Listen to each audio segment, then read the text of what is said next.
when you drive in and you turn that corner and the valley unfolds in front of you, that it's like, wow. And if you don't say wow, you don't have your eyes open. And a place like Squaw Valley probably has the best variety of alpine terrain of any resort in America. Squaw's special, you know, it's very unique. It has ridges and cornices and cliffs, and it's a skier's dream. Squaw's the overall package, and they have every type of riding that you could ever be into. So much has happened here, and it has that ambiance, if you will. It's magical. Squaw's the best place in the world, hands down.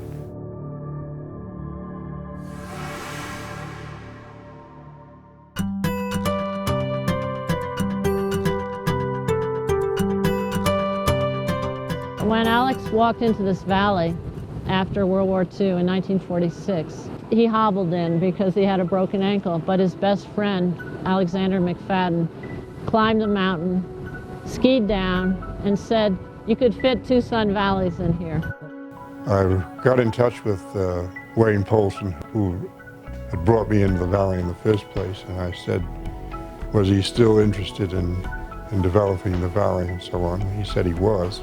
And I said, well, I'll see if I can raise the money. In a short time, with a powerful dream and $400,000 gathered from his own pocket, his wife, and a few friends, he set about the task that would change the history of California and of the ski industry. There was nothing here when he got here, and look what he created. On November 24, 1949, less than 3 years after Cushing's first visit, Squaw Valley opened for business. Very beginning, they had the longest, it was a double chair, I guess. Yeah, a double chair. It was wonderful. More people keep coming in all the time. Every week we had some new people, and it grew like mad. At the time, ski areas were judged heavily on the quality of their ski school. Cushing's recruitment of French Olympic star Émile Allais and American skier Stan Tomlinson provided an immediate impact to Squaw Valley's credibility. Squaw Valley also quickly established its reputation as a place for good times on and off the mountain. Here we are, this young bunch of kids all teaching skiing, and we're the glamorous instructors of the mountain. And in the evening, of course, we would all whisk down to the beer cellar. Bing Crosby was here every night, you know, playing, singing. The early years were not without challenges. From the beginning, the hard work of Squaw Valley's dedicated team was tantamount to its success. When we opened on Thanksgiving, we were financially in very bad shape. The one chairlift that we built got knocked down every year for the first 3 years by avalanches. 4th year we had a flood, and the 5th year the whole place burnt down. But at the same time, in the 5th year, we got the Olympic Games, so quite a sequence of events.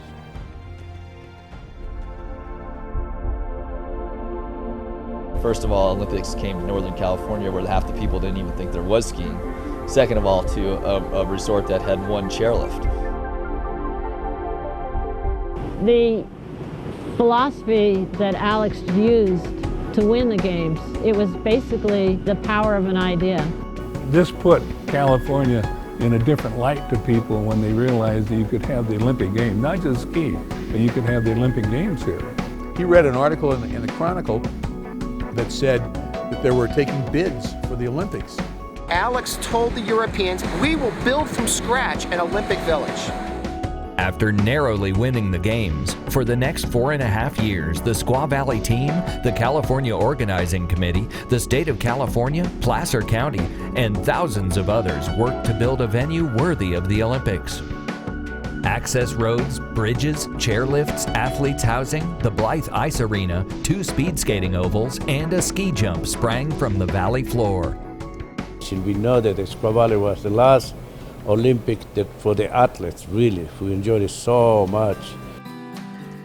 The 1960 Games would mark many notable events and achievements. They were the first games held in the western United States and the first to be televised. On the ladies' 500-meter speed skating, on Sunday the men's dance column. After what had begun as a virtually snowless season, a storm moved in and snowfall greeted the Greek delegation as it led the athletes' procession in the opening ceremonies. The sky cleared as Vice President Richard Nixon declared the games officially open. Walt Disney, head of pageantry, oversaw the release of 2,000 doves. And California high school bands provided accompaniment for Andrea Meade Lawrence as she skied down Papoose to hand the torch to Kenneth Henry, who lit the Olympic flame.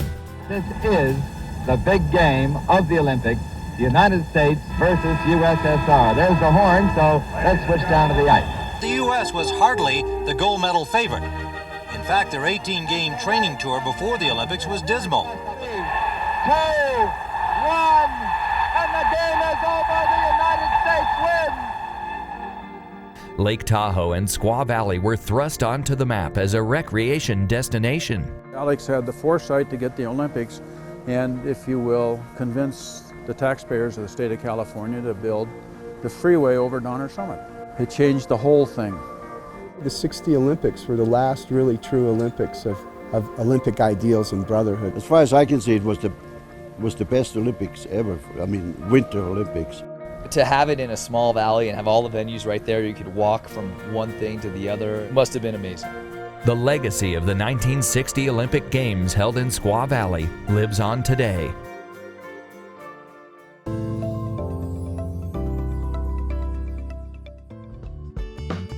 Following the Olympics, ski fever ignited in the U.S., and Squaw Valley stepped up to meet the demand. Squaw Valley and those Olympics in 1960 really opened up the whole Tahoe area for skiing. On the mountain, the installation of several key lifts led to major expansion of Squaw Valley's accessible terrain. The first gondola opened in 1962, and over a dozen new chairlifts offered new access to the upper mountain. Squaw Valley was also becoming a social mecca. Après-ski was part of the scene, and entertainment venues blossomed. We had our own shows that we put on, the Squaw Valley Follies, and those were big time. Downstairs in the first lodge was swinging doors, proper barroom type thing. Well, we very often congregated there at night, you know. We'd swish in, well, we're here, set them up. Riding high on the success of the Olympic Games, in 1969, Squaw Valley hosted the World Cup. Continuing its growth and pioneering spirit, Squaw Valley opened the world's largest aerial cable car. Alex Cushing had a vision and called on Hans Burkhardt to make it a reality. He says, I want a big, impressive concrete building right on the corner here. And I said, and what happens after that? Oh, see that rock up there? I want to go right over the top of this rock. Burkhardt and his team worked 7 days a week to complete the project in time for a 1968 Christmas opening. The cable car's grand opening made newspaper headlines across the country. Today, the cable car continues as a major attraction, offering year-round access to Squaw Valley's Upper Mountain and High Camp.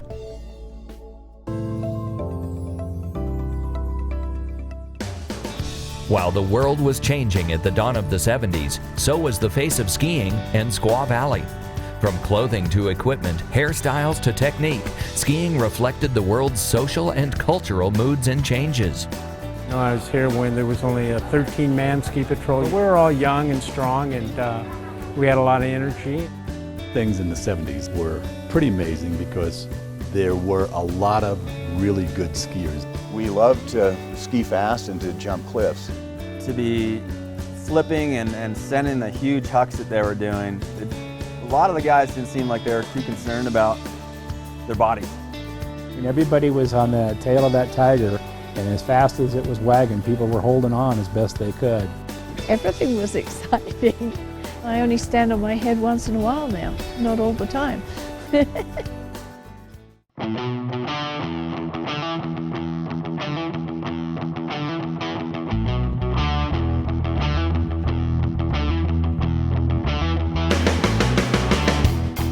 Every resort has a personality and a reputation. Squaw Valley has been called a wildlife sanctuary for adventurers, an incubator for the wild at heart, a bastion for risk takers, and ultimately the American birthplace of extreme skiing. There are so many rippers here, and everyone just kind of fuels off that level of talent. And it makes everyone a better skier. It's a clear thing to me that you become a better skier by skiing squaw. I think everybody just feeds off everybody else's energy and everybody else's ability, and it's just like a breeding ground for really talented skiers. There's definitely something about Squaw Valley that when you put your skis on, you step onto the mountain, it's kind of like people expect you to step up. Every time I talk about a powder day on KT, it still gives me the goosebumps. If the customer wants to be the first person over the fingers, oh my God, all the power to them, and they have a great time. It has been called Squaw Valley's crown jewel, the mothership and the flagship. Skiing Magazine hailed it as the best chairlift in North America. The glorious and much celebrated KT22 speaks for itself. Any good day, you line up in KT line and you look around. I mean, it automatically, you feel the buzz and you feel the push. Well, you come over the nose and enter the fingers and you can hear the crowd below you start to cheer. There's no place like it. It makes my palms sweat. Considered by many to be a resort unto itself, KT22 rises 2,000 vertical feet from Squaw's base, directly to an expert rider's paradise. From the lift, everywhere you look, you see people charging down lines, doing stuff that's like you don't see at other ski resorts, because there just aren't that many good skiers there. But here at Squaw, it's just filled with incredible talent. The vast terrain and the feats it inspires have always attracted photographers and filmmakers, and as a result, the term Squallywood has become firmly ingrained.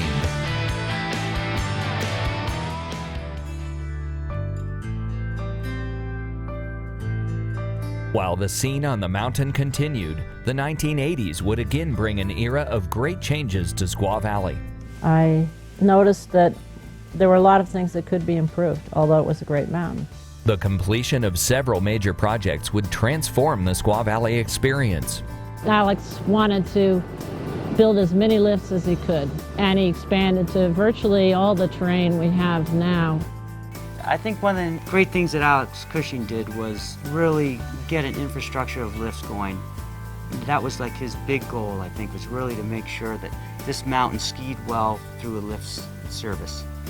Millions were invested for a complete overhaul of the Olympic Plaza base complex, the renovation of the Mid-Mountain Gold Coast facilities, and the introduction of night skiing. Squaw Valley also began an ambitious environmental improvement initiative aimed at preserving the valley's majestic and fragile ecosystem. In our building at Squaw Kids, we use the heat from the earth to heat the building. Revegetation, water quality improvement, slope stabilization, and recycling projects were all incorporated into ongoing maintenance work. At the same time, Squaw Valley's ski racing factory was churning out more champions. In 1988, the Squaw Valley ski team sent a host of star athletes to the Winter Games in Calgary. Today, the Squaw Valley ski team and its Mighty Might program are bigger than ever, producing some of the world's best skiers and boarders year after year. True to its pioneering spirit, the 1980s also saw Squaw Valley open its slopes to snowboarders, ushering in a new generation of snow sports. Well, I came up those 2 years that they opened up in the spring, and then when they officially announced that they were going to open up, I was like, I'm there. While other resorts frowned on snowboarding, Squaw welcomed the innovation and new energy on the mountain.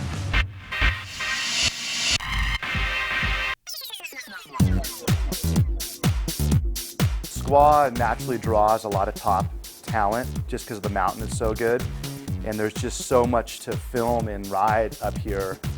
What I'm into is finding my own jumps and really creative lines, and Squaw is a perfect place for that. Big Mountain to Border Cross, KT to Granite Chief, Squaw Valley's incredible terrain remains the common denominator, fostering the camaraderie and shared spirit that reigns today. In 1989, as Squaw Valley celebrated its 40th anniversary, it was again breaking barriers and pushing winter sports forward. Of course, a look at the 80s in Squaw Valley would not be complete without the mention of Hot Dog the Movie. There's Hot Dog. I mean, Hot Dog, the greatest ski movie ever made, was made here in Squaw. This off-kilter film was shot entirely at Squaw Valley. The film's unique appeal ultimately beckoned another new generation of winter adventurers.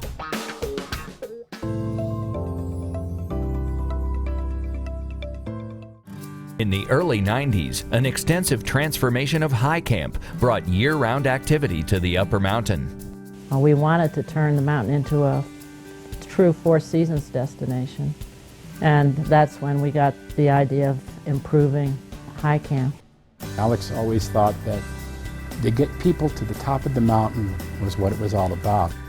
His vision was right on as we stood up there, and he pointed to ice rinks here, tennis courts there, swimming pool here.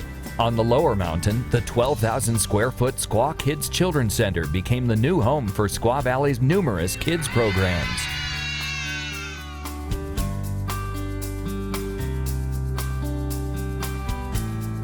On December 19, 1998, Squaw Valley celebrated the grand opening of North America's first Funitel. Hans, he worked 20 hours a day for months in the most grueling conditions you can possibly imagine. Squaw made some really significant infrastructure improvements, specifically with the village in mind, and the Funitel is one of those, to have more capacity coming out of the base.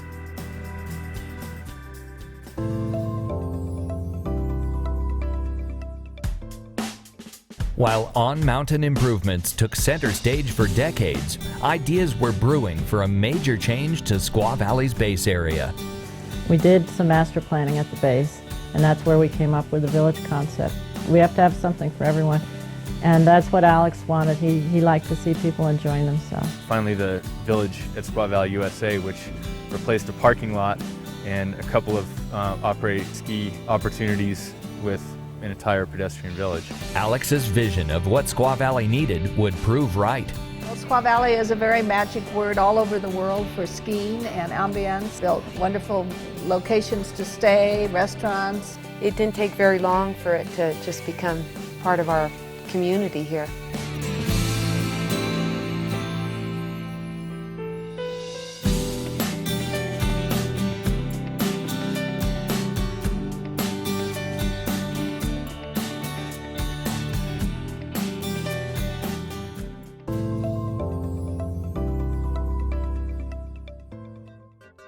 We've had so many people, great people on our team that I would call the Squaw Valley family. John Buckman used to go to sleep with the telephone under his pillow when the switchboard went off at the lodge. Joe Mariak helped with the Olympics. The relation between the number of skiers and the upper capacity is unique on this mountain. We are always proud to say we are from Squaw Valley no matter where you go, because it's certainly one of the outstanding places in the world. I had mountain details, and I was able to pick up on those details. Creating and enhancing a great skier's mountain will continue to define Squaw Valley. I'm one of the very few people that have an unusual job, and I come to work and I have a huge grin on my face. This one has everything. You know, it's for the good skier, it's for the beginners, you have everything. Alex viewed this mountain as his creation, essentially a sculpture. It was his obsession, and he devoted his whole life to it. People are driven out to Squaw for a special reason, so we're all here because it's touched our life and our heart. There is something that gets in your blood over time, and I think it's just the beauty of the valley. It's a place you can come and really, I think, live out your own dreams. I'm not going to stop skiing Squaw, so I guess I am going to be that old guy. I just don't have the long gray hair because I don't have any. I have no intention of ever leaving. They're going to have to run me out of here. People that consider themselves to be Squaw Valley skiers and have skied here for many years find that there really just is no substitute. It's one of those top few most wonderful places on earth. I definitely feel proud to be from Squaw. It's not only for the mountain, but for the people who live in this area. You just want them to look back on the days on the Squaw Valley ski team and think, gosh, that was one of the best times of my life. When you talk to people in any part of the world, they always say, you're from California, you're from California. Oh, you must know Squaw Valley. This is my home. This is my family. And so I've really enjoyed it here. Squaw gets under your skin. There's a great sense of teamwork. I'm going to stay teaching as long as I can. Yeah, I feel at home. It feels like family. There's not too many places where you can come and you kind of feel like, oh, that's my, my mountain. It's California, so you're either going to have powder or sunshine. So you're pretty much guaranteed a fun day. 19 athletes here locally that were in the Olympics, from the Nate Hollands, the Marco Sullivans, the Darren Ralphs. I think there's something so original about this mountain. It's a really unique spot in the world for people to be able to come. The view from Lake Tahoe, the Sierra Nevada, and it's just, as you know, how blue sky, how spectacular it is. Coming out into the meadow and seeing the sun rise over the mountain and just falling in love with it. There's no greater family than a skiing family. It's one of the things I really look forward to is showing my kids this mountain and experiencing it with them. I think that's really what brings the people in, is not only the beauty, but the challenge and also the weather. When the first snows in October, November come, you're dying to get back here. It's just, it's an addiction.